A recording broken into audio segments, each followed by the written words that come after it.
good qualities and try and build relationship with him. It works to a certain extent. Look, it's a ploy, but it works. People who are devout, say Christian or Hindu, they love this idea of linking up with the super personality and building relationship with him through worship and devotion and prayer. Let them, it's their business. But I'm telling you, this is esoteric Hinduism telling you, this is a ploy. Once you recognize it as a ploy, then you can transcend it. Then you can go beyond it, because you know what you've done. You used it in a very successful manner, and as long as it works, makes you more compassionate and more knowledgeable and more empowered, so be it, provided you know its limitation. You see, the problem with humanity is this: it discovers many things. Sometimes it knows its scope but does not know its limitation. In fact, the contribution of Wittgenstein in this field, in fact the Hindus have been thinking about it for a long time as well, is this. You see, I just give an example of one of the most powerful tools we all human beings possess, and this particular thing we are going to touch on as we talk about science in a minute. You see, one of the most powerful tools we have discovered, and this which has made us human from animal, is this tool of language. Now most people think language, how do you classify, what is language? This is the way of communicating information with other human beings. So it makes sense. Yeah, that's exactly what it is. I mean, the Stone Age men would grunt, water there, buffalo, woman. And we say, we understand. That's how it started. We're communicating with each other.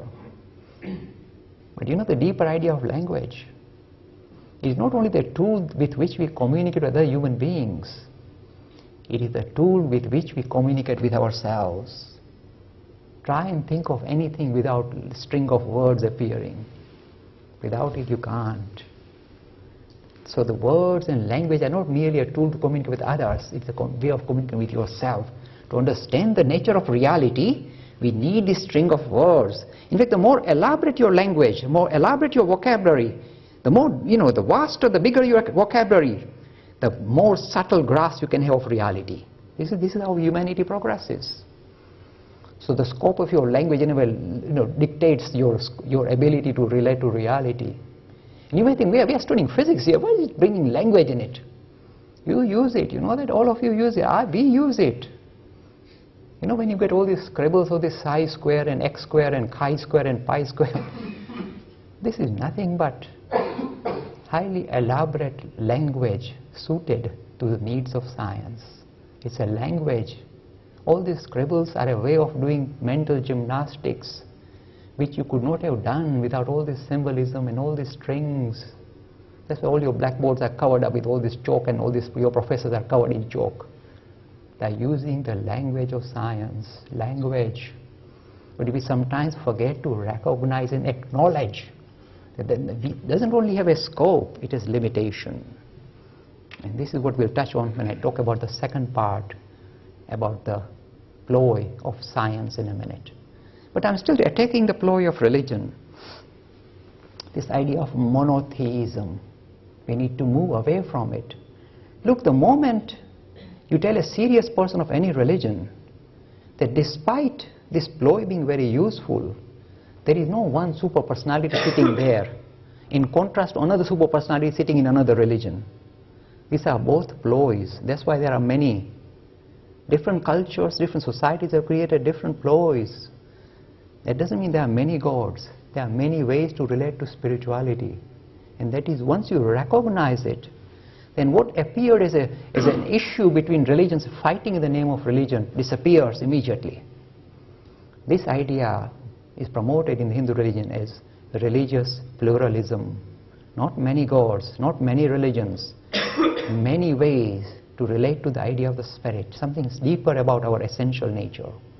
And this is, if you like, the best prescription to bring about reconciliation between a variety of different religious worldviews, so that people don't fight in the name of religion. Look, I'll give you a very simple example I use in primary schools. You'll see how powerful this idea is, pluralism. Because first you need to reconcile multitude of religious worldview before you take on the challenge of science and rationality. I use this example in many schools, perhaps you will like it. There are two boys, best of friends, playing football. While they are playing, they start talking. One says, my mom is best in the world. Standard stuff for any boy to claim, even the grown-up boys, I'm sure. You say, your mom is the best mom in the world. Rubbish. My mom is the best mom in the world. She cooks the best food. Something primitive of boys, mommy and food. I said, mommy, your mommy cooks the best food. Those homemade cakes you brought last week, they were like rocks, rocks. Your mommy is rubbish. You should tell any boy of any age his mommy and her cooking is rubbish. This is the beginning of World War III. And boys being boys, they like to resolve differences in physics. You see, it's all boys mostly, I know. They like to resolve differences physically. So they roll up their sleeves and I told you my mom, and they're thumping or whacking. They both love their mommies. A wise man asks, what's your problem? I told him my mom is, okay, calm down both of you. Let me give you resolution, says the wise man. Say with all the love and devotion you can muster. Don't hold anything back. My mom is best. But add two magic words at the end of your sentence. You say, what magic words? Say with all the love and devotion, my mom is best for me. The boy said, that's exactly what we meant. My mommy doesn't know this fellow exists even. See, in 2 ticks, they become best of friends and start playing football. Such an easy prescription to resolve a serious conflict. Now, this is what I've been telling people of religion, and I do this at theological colleges all over the country. I say, assert with all the love and devotion you have got, my religion is best, but don't forget to add those 2 magic words. For me and my congregation, not necessarily for the rest of humanity. Don't impose your mommy on others. They've got their own mommies. Leave them alone. This is pluralism. See the power of pluralism. The reason why I can talk like this because of this idea that I'm suggesting I can't say, oh, I know it. That essentially the experience of all these prophets is same. Expression is different, interpretation is even more different, becomes divisive. And this creation of a monotheist God has become a ploy, and yet it becomes very seriously counterproductive for modern society, modern science. It flies in the face of science. The moment you create this exaggerated human being and say, okay, he created the universe, you get all the scientists rolling this thing and say, come here, what is his address, where does he live? No, you are in trouble in 2 ticks. They'll tear you apart. I don't blame them one bit. Because you created a huge human being now, and you say, where is he now? You say, you don't know where he is. He's everywhere. Then you say, he's still human. It's just fluff, basically. So it doesn't work. See, this necessary requirement to jettison the most central feature about many religions, including the Hindu religion, of course, of monotheism. You see, unless you jettison this, you recognize it as a ploy, as crutches used by humanity to relate to its spiritual dimension, you are safe. But you tell a modern youth, there is a person called God sitting in heaven watching over your shoulder and saying, I know you hit your sister when nobody's watching, I'm keeping record here. You come here, I'll sort you out. They say, I'd rather let you go. You can't get your youngsters this way anymore. It's gone. Those days, the sell-by date of this approach is gone. Because we've grown up, we've evolved. And as we like to say, we agree with Darwin. Unless you evolve, you die. When society continues to move and you are not prepared to evolve with the requirement of society, then your enterprise will die. And that's what's happening. Religions are dying on their feet because they are not prepared to recognize, if you like, this limitation of the ploy they were using. They want to insist this is literally true. Then you are in trouble. Because God comes with a lot of baggage. Normally it's auntie from Manchester who comes with baggage. This one, God comes with much more baggage. It brings in so many unanswered questions. The moment you produce this super personality, you are in trouble. Because it is your creation. And you just kind of selectively created him to suit your requirement. That's why he can't answer your philosophic challenges. This is the first part of the presentation. So where does esoteric Hinduism come in? He says even this ploy of this search for, if you like, this compassion and knowledge and empowerment appear like rudimentary aspects of your spiritual dimension. There is a deeper dimension to your religion, to your being. So what is the deeper dimension? I'm going to introduce 2 or 3 words now, and then put them on the sideline, and then talk about science, and then bring them back in. You see why it's necessary. The Hindus say even this idea of compassion, empowerment, in a way are reflecting very much human, if you like, issues and human kind of characteristics being exaggerated and being focused on. Look, a piece of rock does exist as well. It doesn't understand what you mean by compassion and empowerment and all that, and yet it exists. So you need to dig deeper regarding what you mean is the spiritual dimension to this reality. And the three words the Hindus have discovered, they're very endearing to me, because you can see this is going to be the bridge between a secular and a spiritual worldview. The three words the Hindus use to define the spiritual underpinning to our being as well as this creation are asti, bhati, priya. This means existence is the underpinning to this reality. Consciousness is the underpinning to this reality. And bliss is the underpinning to this reality. And they are not three separate things. They are the one and the same thing, except that when you view it in different ways, they appear to have different names and different labels. Existence is the underpinning to this reality. That is, if you like, the substratum on which everything, whether it's a piece of rock or a human or a living or a non-living thing, come into being. Existence is the underpinning. I want you to hold these three words, or these two words, especially asti and bhati, in mind while I take the challenge into the science lobby. As I said, I need to jettison some of the central features of science before we can find a reconciliation at a deeper level. Because I don't agree that you can just allow two systems to coexist with their own truth claims and say, oh, there is no reconciliation, we live in a schizophrenic world. It won't work now. That's what's been happening until now. That's why when the students are about 14 or 15 and they're doing GCSE or whatever, when they go to the science or their science lesson, they say, challenge everything. Every hypothesis must be tested to destruction. Then we move forward. That's how science progresses. Challenge everything. Don't accept anything. It must be empirical. It must be experiential. Otherwise, don't accept. And then he moves into the religious class and says, listen, my boy, it's all a matter of belief. Just believe and die and things will be sorted out. You don't want to do that. See? Straightway. Now, until the age of 14, he's prepared to do this, live in this schizophrenic world. At 16, hopefully the thinking faculty has kicked in. And he recognized this can't be right. And he begins to challenge religions. It's understandable. It's a good sign that means he's alive. He's able to now move away from the idea of just signing up to a tradition and challenging it and thinking about it for himself. Now, you see, the reconciliation is very interesting. You see, I must tell you what is my background so you get an idea of where I come from and why I find this a very thrilling subject to explore. And I do this at many colleges. The last session we did at Imperial College, we had John Polkinghorne from the Christian tradition and a quantum physicist. I was the Hindu person with background in quantum physics as well. You see, I did my master's with Roger Penrose, but he was in London at that time. So my background is physics. I know my stuff reasonably well. Not perhaps as much as you perhaps know, because my stuff is antiquated. But I know it reasonably well to be able to take on and try and understand.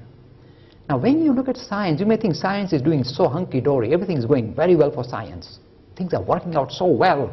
The reason, why do you know that? Because every day you get up, you open your television screen or newspaper, a new gizmo is sold to you. This is the new iPad. This one is like you can read a book on this one. So, why? This is good stuff. This is science progressing. This is technology progressing. All the gizmos thrown in your face for commercial purposes. This is not the real science. The real science is the conceptual leap that we require to understand the nature of reality. What is going on? What is this all about? And the reason why I feel very thrilled by this is this. This Hindu religion that I come from is defined. The word religion means realigning humanity with God. So it already accepts the theos. The Hindu tradition is quite, not Hindu, the Indic tradition, Hinduism, Buddhism, Jainism, Sikhism, use a common term called dharma. And the term dharma doesn't talk about God. There is no mention of God. It says making sense of the human condition. What is the nature of reality? What is this all about? What are the rules and the laws that dictate the world that we live in? What are the rules that dictate the external world as well as the rules that dictate the inner man? You know, this in linguistic faculty we possess, the intellect that we possess. Where does it spring from? What is its foundation? What is its scope? What is limitation? You want to understand all this, the external laws as well as the laws internal, and harness them for our betterment. This is called dharma. So you see, the Hindus are stuck with science. We can never ever, this you can tell any Hindu you meet, you can never ever disagree with the findings of science. You can challenge some of his conclusions, but you can never disagree with the findings of science, and Hindus have always been like that. They are always ready for the challenge, and they were prepared to, look, if you show me any part of Hinduism that does not agree with findings of science, I will discard it like this, without hesitation. I'm allowed to do that. But that's how it's defined.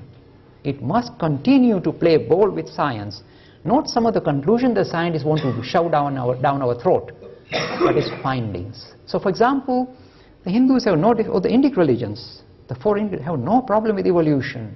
We have no problem with evolution whatsoever. We say we have come out of the animal kingdom, so we have no problem with Darwin, but we've got a problem with Dawkins. Because he extends this further and says we have come out of the material kingdom. We say, no, we part company here. There's no proof of that.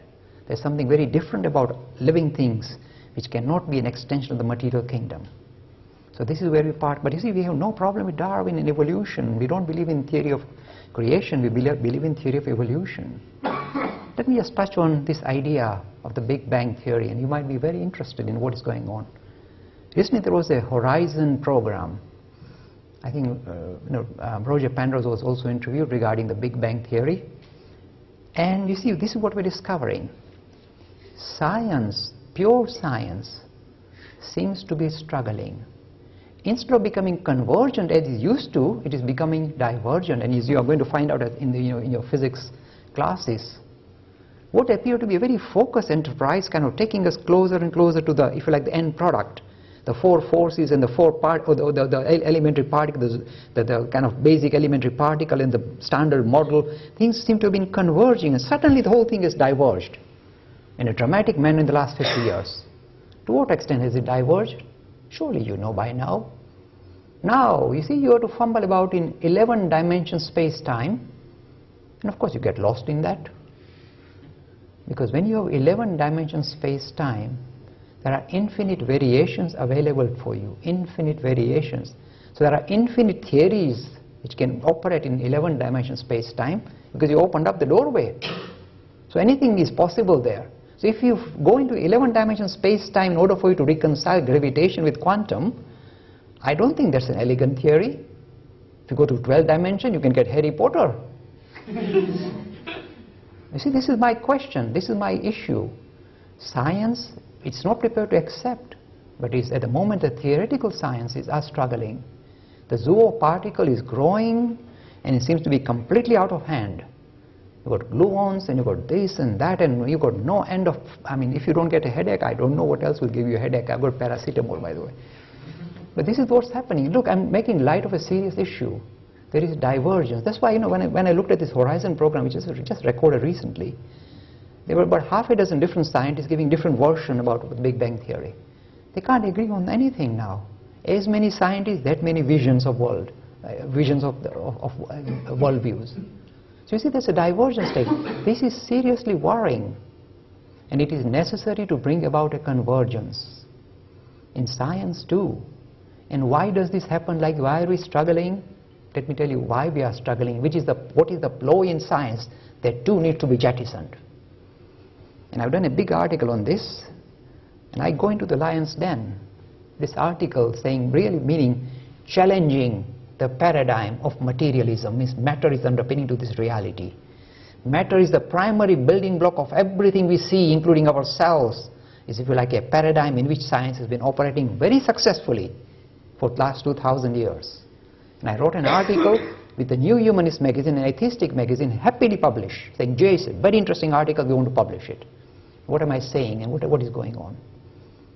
You see, let me just tell you how. Just as we produce an exaggerated human being to try and discover spirituality in the name of religion, in the name of science, this is what we have done. We've done it meaning, it's a well-meaning enterprise, but you see what's happened. Since ancient times, when human beings were trying to come to terms with the world they were living in, they would say, this is wood, this burns, this is water, it flows. So they looked at various, if you like, material aspect to their being, or the world they were experiencing, and discovered that there is substance, and the substance has got certain attributes. This is how we started classifying the world. This is how all the sciences started. So you had this idea of, fire, water, ether and all that. So this idea of substance and attributes is the way we started making sense of the world that we live in. Science continued to progress, by extrapolate, just as we extrapolated this superhuman, exaggerated human being, in science we did the same, except we, rather than have an infinite, we went into the infinitesimal. We went the wrong way, saying that even if you go to smaller and smaller bits of matter, you will have really the whole of this world can be explained in terms of little tiny pieces of matter with certain attributes. So what are these attributes? Of course you all know it. It's called mass, charge, spin. Oh, we are so clever. See what we've done? The same thing we're seeing in the physical world, we've done in the smaller world, saying even the smallest of the small is nothing but a lump of matter, substance with attributes. If you've got quarks, oh it's got this much spin and this strange number. So you put certain attributes. And by doing that, you can explain the world. It seems to be working extremely well. It worked extremely well till when?